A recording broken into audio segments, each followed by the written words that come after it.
नमस्कार साथियों, मैं हूं शशिकांत कुमार। बिहार की सियासत की जो हवाएं है ये किस तरफ जा रही? क्या बिहार में खेला होने वाला है 14 जनवरी के बाद? इस समय तो बिहार में ठंड काफी है, काफी ज्यादा ठंड है, लेकिन बिहार के सियासत में जो गर्मी है वो 45 डिग्री से ज्यादा है। और इस समय बिहार के सियासत का जो तापमान है वो 45 डिग्री से अधिक है। आज हम आपको कुछ बड़ी जानकारियां देना चाहते हैं। पहली, लालू प्रसाद यादव ने नीतीश कुमार को ऑफर दिया, जिसे मन ही मन में नीतीश कुमार ने स्वीकार भी कर लिया। ये सवाल जब मीडिया ने पूछा तो नीतीश कुमार का क्या जवाब था? उस समय नीतीश कुमार ने कुछ बोले नहीं। जरा उस वीडियो को देखिए। लालू यादव ने स्वागत किया है। मुख्यमंत्री जी लालू यादव ने स्वागत किया है, कह रहे हैं कि आएंगे तो हाल ले लेंगे हम लोग। दरवाजा खुला हुआ है नीतीश जी के लिए। आज खोज का दिन है। आज पॉलिटिकल चीजें बन रही हैं। इस वीडियो को आपने देख लिया। नीतीश कुमार मुस्कुरा रहे थे, और मुस्कुराए भी क्यों ना, क्योंकि नीतीश कुमार के दोनों हाथों में लड्डू है। इस एक तरफ भारतीय जनता पार्टी भी नीतीश कुमार का साथ छोड़ना नहीं चाहती है, और दूसरी तरफ लालू यादव नीतीश कुमार के बड़े भाई नीतीश कुमार को वापस बुला रहे। कि लालू यादव ने ऐसे ही ऑफर दे दिया? ऐसे ऑफर दिया नहीं, बल्कि राजनीति में कुछ भी ऐसे नहीं होता है, बल्कि राजनीति में सब कुछ पहले से डिसाइडेड होता है। लालू यादव को ये पता है कि 14 जनवरी के बाद नीतीश कुमार खेला खेलेंगे, और जो खबरें सामने आ रही है ये लगभग फाइनल हो चुका है। लेकिन तेजस्वी यादव थोड़े जिद्दी है, इसलिए नीतीश कुमार तेजस्वी यादव के कंधों पर हाथ रखते हैं। शायद बताना चाहते हैं कि भतीजा इतना जल्दी भी क्या था मुख्यमंत्री बनने की। ये तस्वीर आप देख लीजिए। तेजस्वी यादव एक जीत पर अड़े हुए, जो लालू यादव भी नहीं बना पा रहे। तेजस्वी यादव का जीत है कि चाचा 2028 तक आप मुख्यमंत्री का जो कार्यकाल है उसे समाप्त करके दिल्ली चले जाइए। मतलब 2028 तक तेजस्वी यादव चाचा को मुख्यमंत्री के तौर पर देखने को तैयार है, लेकिन 2028 में चाचा को हटाकर तेजस्वी खुद मुख्यमंत्री बनना चाहते हैं। तो मतलब एक तरह से नीतीश कुमार से फाइनल डील चाहते हैं। और दूसरी बड़ी बात जो तेजस्वी यादव चाहते हैं कि इस बार नीतीश कुमार धोखा ना दे, जो कि शायद संभव नहीं है। नीतीश कुमार का मन कब भंग हो जाए कोई नहीं जानता, नीतीश कुमार कब पलट जाए।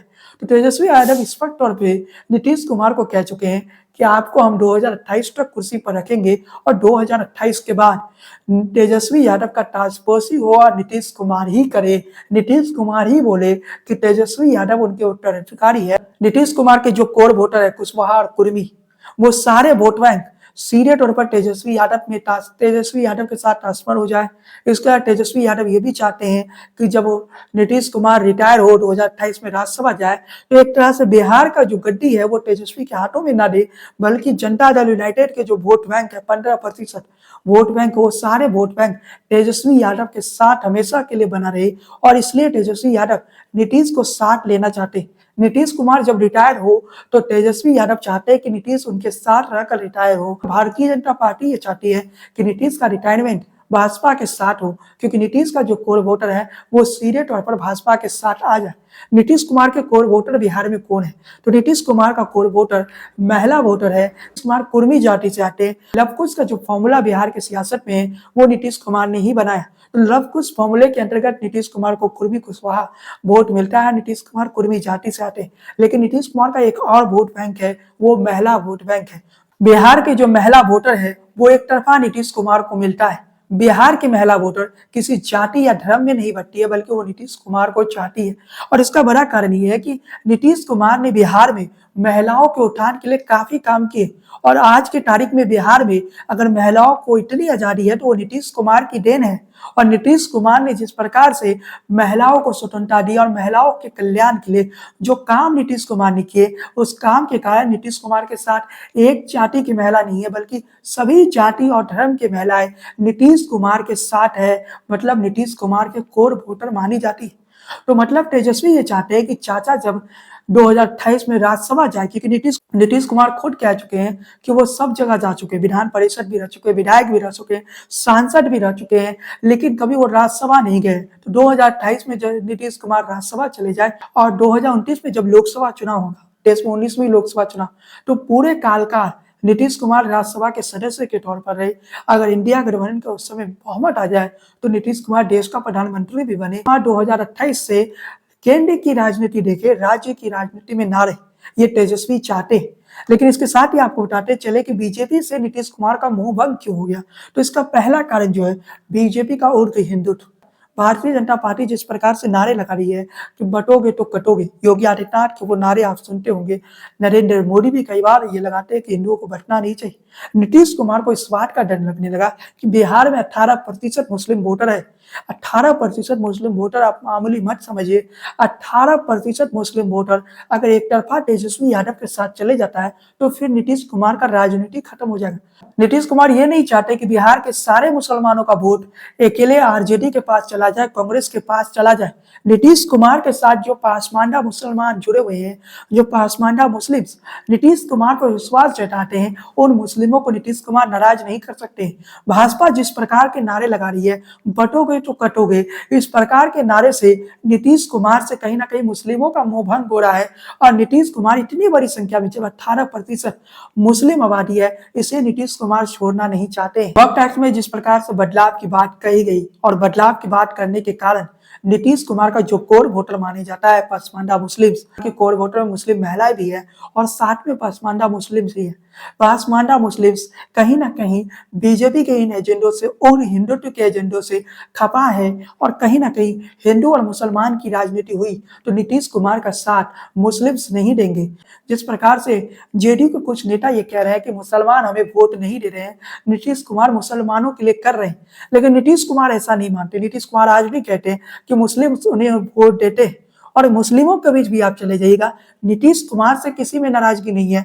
भले ही भारतीय जनता पार्टी से नाराजगी हो सकती है मुसलमानों की, लेकिन नीतीश कुमार से कोई भी मुस्लिम नाराज नहीं है।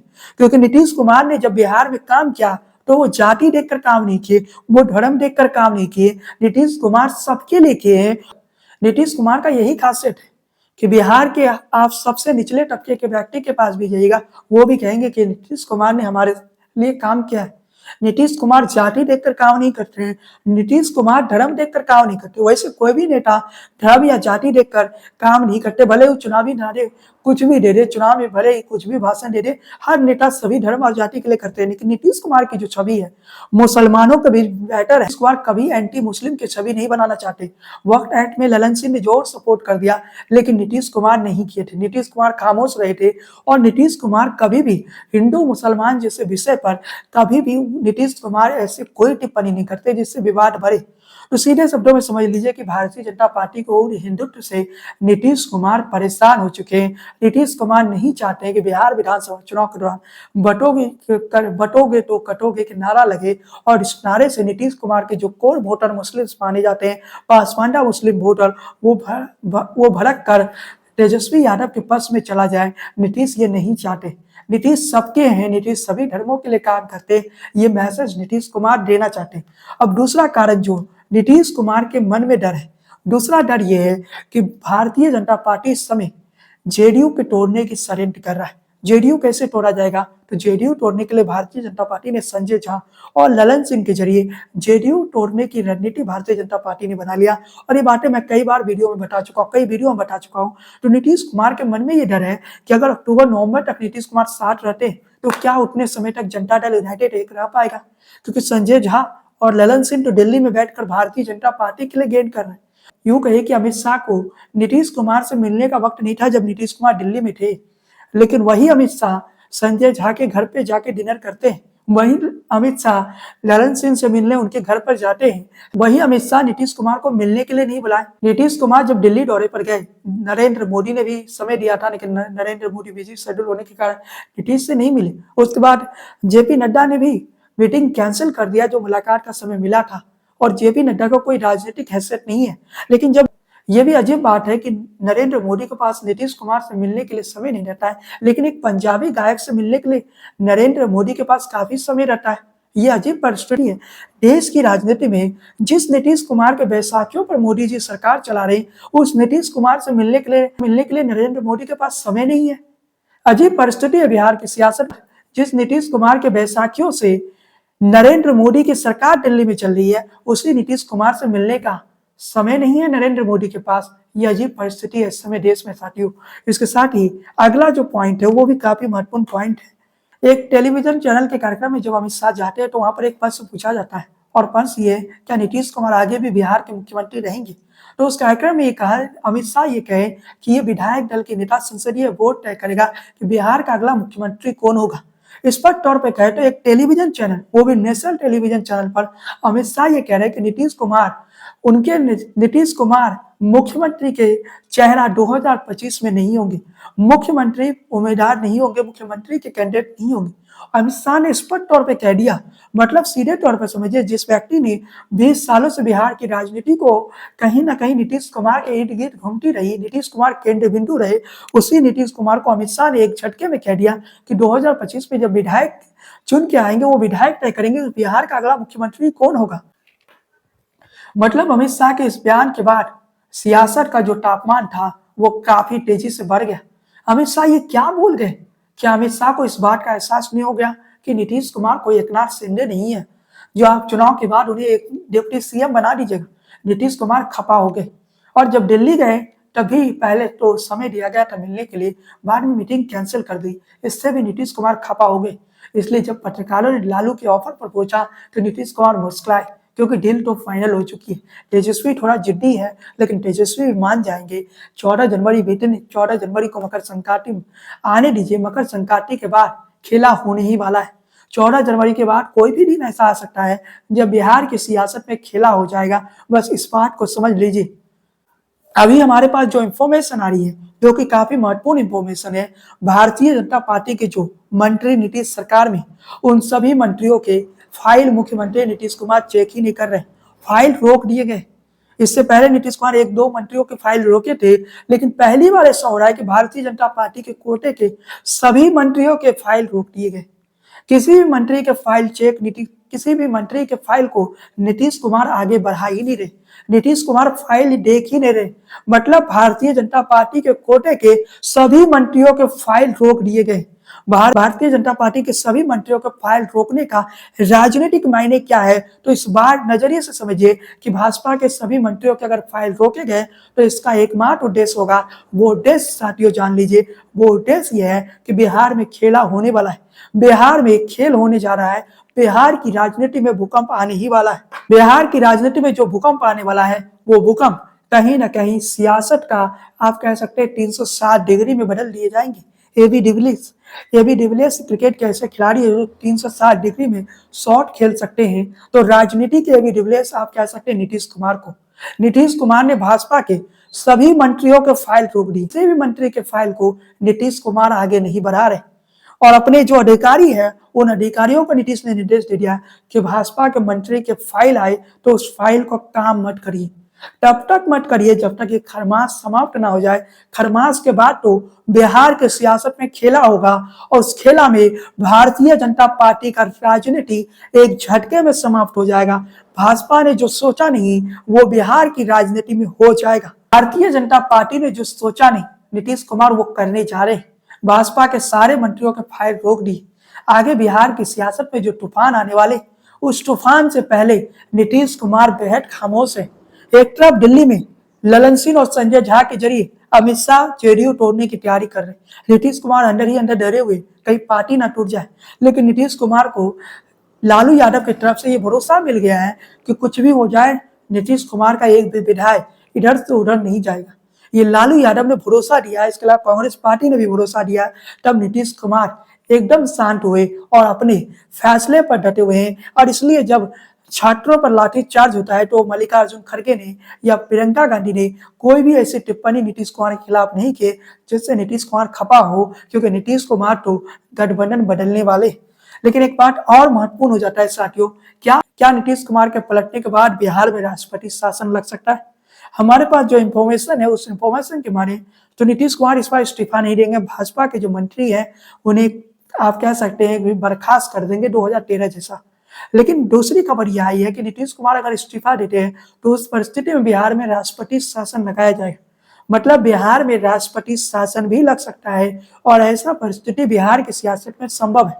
तो क्या बिहार में राष्ट्रपति शासन लगेगा और क्या बिहार की वर्तमान विधानसभा को भंग कर दिया जाएगा? उसके बाद इलेक्शन कमीशन 5 या 6 महीने बाद जब भी चुनाव करवाना चाहे तो बिहार में चुनाव हो। क्या बिहार में ऐसी संभावना है कि बिहार में राष्ट्रपति शासन लग सकता है? तो राजनीति में कुछ भी ऐसा नहीं होता है जो जिसकी संभावना ना हो। तो ऐसी संभावना भी है कि बिहार में राष्ट्रपति शासन लग सकता है और भारतीय जनता पार्टी चाहेगी कि बिहार में अब जब नीतीश कुमार पलटे तो राष्ट्रपति शासन लगे। और इसलिए आप कह सकते हैं कि राज्यपाल के तौर पर आरिफ मोहम्मद खान को भेजा गया। आरिफ मोहम्मद खान को भेजने के पीछे का उद्देश्य यही था कि बिहार की राजनीति को कहीं ना कहीं राज्यपाल के जरिए भारतीय जनता पार्टी अपने कंट्रोल में रखना चाहती है। तो क्या बिहार में राष्ट्रपति शासन लगेगा? तो इस संभावना से इनकार नहीं कर सकते। अगर नीतीश कुमार 14 तारीख के बाद इस्तीफा देते, जो कि नीतीश कुमार इस बार नहीं देंगे, अगर इस्तीफा देते हैं तो दो परिस्थिति संभव है। पहला, भारतीय जनता पार्टी सबसे बड़ी पार्टी है, इस नाते राज्यपाल सरकार बनाने की सबसे बड़े पहले नोटा भारतीय जनता पार्टी को दे सकती है। दूसरा जो परिस्थिति संभव नजर आ रहा है वो परिस्थिति है कि बिहार में कुछ महीने के लिए राष्ट्रपति शासन लगा दिया जाए, बिहार विधानसभा को भंग कर दिया जाए, बिहार में चुनाव हो, यानी विधानसभा का चुनाव।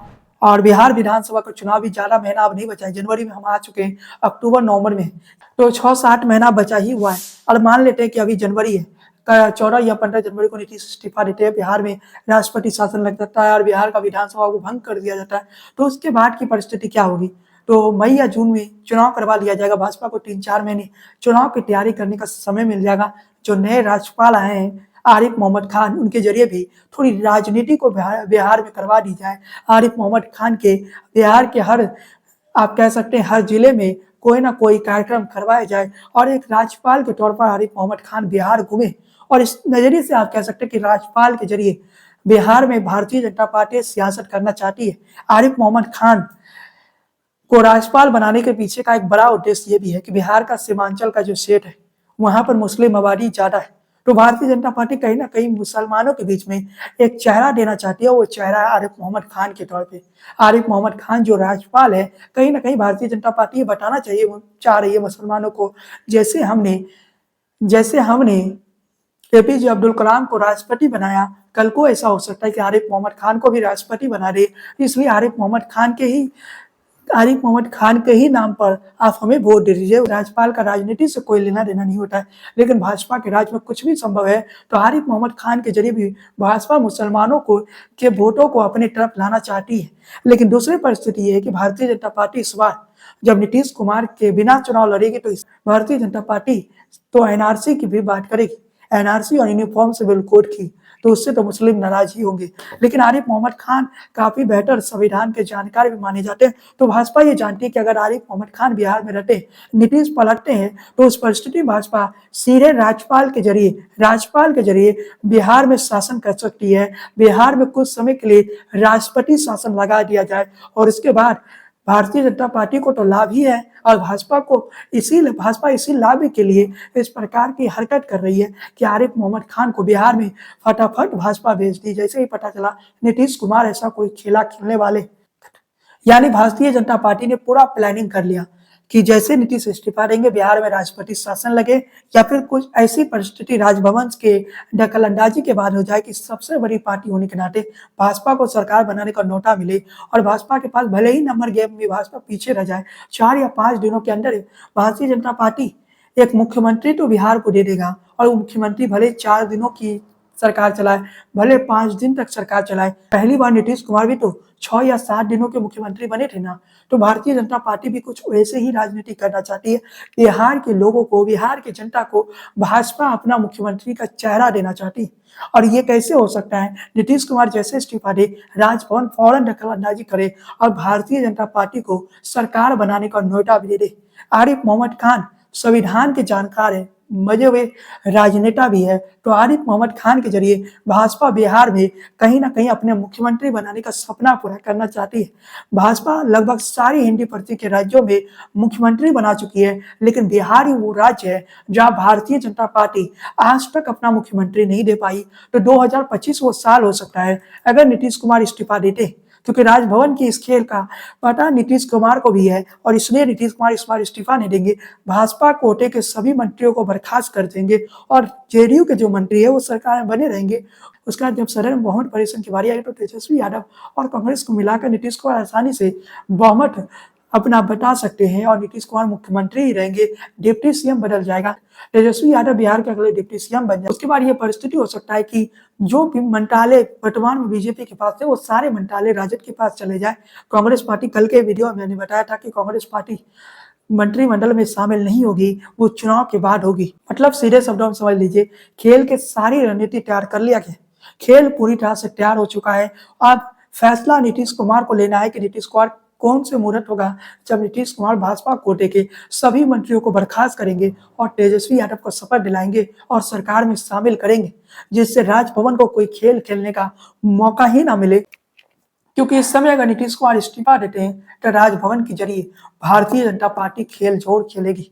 राजभवन के जरिए भारतीय जनता पार्टी कहीं ना कहीं कोशिश करेगी कि बिहार में पहली बार भारतीय जनता पार्टी अपना मुख्यमंत्री बनाने की, क्योंकि भाजपा के पास इस समय 80 विधायक है और इस समय भारतीय जनता पार्टी बिहार की नंबर 1 पार्टी है और भाजपा हर मुमकिन कोशिश करेगी कि किसी भी कीमत में भारतीय जनता पार्टी फौरन सरकार बनाने का दावा पेश कर हर मुमकिन कोशिश करेगी कि बिहार को 4 दिनों के लिए, बिहार को 5 दिनों के लिए अपना मुख्यमंत्री देने के लिए। चुनाव से पहले ही जनता को पता चल जाएगा कि भारतीय जनता पार्टी के पास भारतीय जनता पार्टी किसे अपना मुख्यमंत्री बनाने। हमारे पास जो इंफॉर्मेशन है, बिहार में भाजपा पहला जो मुख्यमंत्री देने जा रही है वो आरएसएस का बैकग्राउंड का होगा, लेकिन वो ओबीसी या दलित होगा। मतलब समझिए, आरएसएस का बैकग्राउंड का होगा मतलब कट्टर हिंदू होगा, और दूसरा चीज वो ओबीसी या दलित होगा। और जो खबरें सामने आ रही है वो ऐसी भी खबरें हैं कि वो तेजस्वी यादव के जाति के भी हो सकते हैं। मतलब समझिए कि भारतीय जनता पार्टी एक ऐसे नेता को मुख्यमंत्री बनाना चाहती है जो संघ के बैकग्राउंड से हो और जो कट्टर हिंदू भी हो, लेकिन साथ में वो ओबीसी या दलित हो यानी एसटी। मतलब समझ लीजिए कि भाजपा बिहार को किस प्रकार से साधना चाहती है, भाजपा किस प्रकार से बिहार की राजनीति को अपना राजनीति बनाना चाहती है। लेकिन आगे देखते हैं बिहार की सियासत में होता क्या है। वीडियो को हम अंत में पहुंच चुके तो आपको ये बता दें कि अमित शाह का एक और बयान था अम्बेडकर पर, उस बयान से भी नीतीश कुमार खपा है और बताया जाता है उस बयान के बाद तो नीतीश कुमार और ज्यादा नाराज हो चुके हैं। और नीतीश कुमार कहीं ना कहीं इन बयानों को बहाना बनाकर जो प्लान पहले से नीतीश कुमार ने तय कर लिया था कि विधानसभा चुनाव भाजपा के साथ नहीं लड़ना है, लोकसभा चुनाव में अगर इंडिया गठबंधन सीटों का फॉर्मूला सही ढंग से हो जाता, नीतीश कुमार के मन मुताबिक हो जाता, तो तभी नीतीश कुमार छोड़ के नहीं आते। अब नीतीश कुमार फिर कहेंगे कि वो कभी भाजपा में नहीं जाएंगे, लेकिन थोड़ा इंतजार करिए, 1-2 साल में फिर नीतीश कुमार का मन करेगा तो उधर भी चले जाएंगे। ये भारतीय जनता पार्टी भी चाहती है। लेकिन खैर साथियों, आज की इस वीडियो को हम यही समाप्त करते हैं। चैनल पर पहली बार आए तो सब्सक्राइब कर लीजिए, बेल आइकन की घंटी को बजाना बिल्कुल ना भूलें, फेसबुक पेज को फॉलो कीजिए, लाइक कीजिए, बने रहिए टॉक के साथ। जय हिंद, वंदे मातरम।